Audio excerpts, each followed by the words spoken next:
Hamas ইসরায়েলের যুদ্ধবিরতির পর গাজাবাসীরা স্বস্তির নিঃশ্বাস ফেলেছিলেন। যুদ্ধবিরতির পর তারা রাস্তায় নেমে আনন্দ প্রকাশ করেন। সেদিন তাদের জন্য গোলাবর্ষণ ও বোমার শব্দ ছাড়া শান্ত রাত কাটানোর অভিজ্ঞতা নতুন আনন্দ নিয়ে এসেছিল। কিন্তু তাদের এই আনন্দ বেশি দিন থাকতে পারেনি। তাদের জীবনে আবারও সেই কালো অধ্যায় নেমে এসেছে।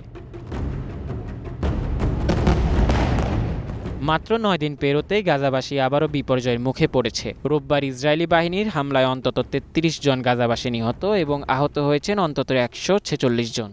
ইসরায়েলি সেনাবাহিনী দাবি করছে, হামাস যোদ্ধারা তাদের বাহিনীর উপর হামলা চালানোর পর তারা প্রতিরক্ষামূলক ব্যবস্থা হিসেবে গাজার দক্ষিণাঞ্চলে বিমান হামলা চালিয়েছে। অন্যদিকে হামাস তাদের এই অভিযোগকে সম্পূর্ণ অস্বীকার করে বলেছে তারা এখনও যুদ্ধবিরতি পুরোপুরি মেনে চলছে। তারা আবার যুদ্ধ শুরু করার জন্য অজুহাত খুঁজছে এবং মিথ্যা প্রচার চালাচ্ছে, যাতে নিজেদের আক্রমণকে বৈধতা দিতে পারে।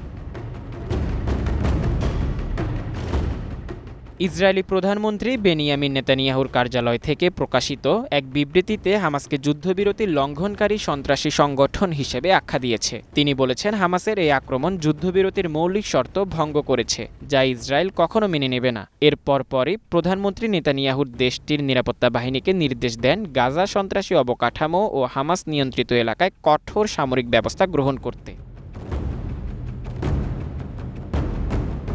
বর্তমানে গাজা সীমান্তে সেনা সমাবেশ জোরদার করা হয়েছে এবং ইসরায়েলি যুদ্ধবিমান গাজার আকাশে টহল অব্যাহত রেখেছে। অন্যদিকে হামাসের রাজনৈতিক শাখা জানাচ্ছে তারা কূটনৈতিকভাবে যুদ্ধবিরতি রক্ষা করতে প্রতিশ্রুতিবদ্ধ, তবে আত্মরক্ষা অধিকার তারা কখনো হারাবে না।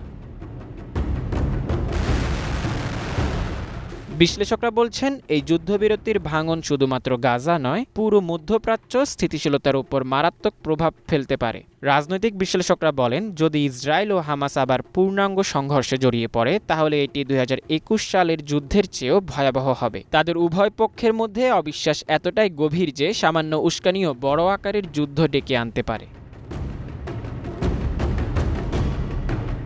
সব মিলিয়ে গাজার এই নাজুক যুদ্ধবিরতি এখন ধ্বংসের দ্বারপ্রান্তে দাঁড়িয়ে আছে। উভয় পক্ষের পারস্পরিক অবিশ্বাস, রাজনৈতিক চাপ ও সামরিক প্রতিক্রিয়ার জেরে শান্তির এই প্রচেষ্টা টিকে থাকবে কিনা সেটা এখন পুরো বিশ্বের চোখে বড় প্রশ্ন হয়ে দেখা দিয়েছে। Mozammel Hossain, green TV, Dhaka.